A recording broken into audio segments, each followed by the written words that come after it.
the context that is global power competition, US-China to summit, is the first factor of instability.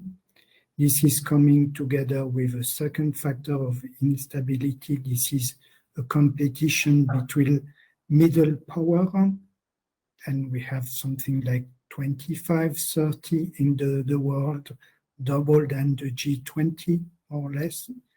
And then we have still the instability coming from the failed state that are also in the number of 2030.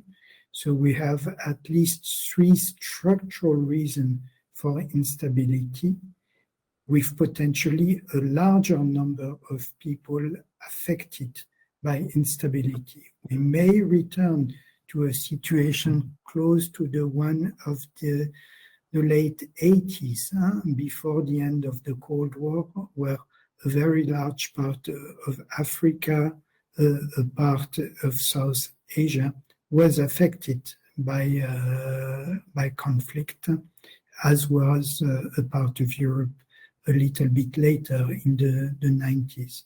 So reason for instability, the traditional geopolitical instability are many. But of course, instability also concerns flux, not only territories. So we may have new migration waves and climate change, as it was discussed, maybe a part of the equation there. And not only climate change, but unsustainable urban living.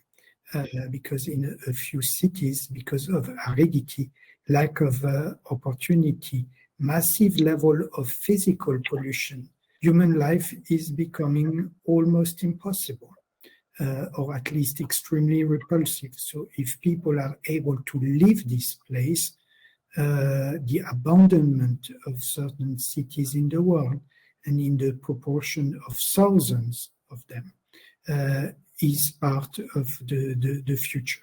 I have one of my colleagues in École Normale Supérieure that is working on shrinking cities, shrinking urbanization, ghost town.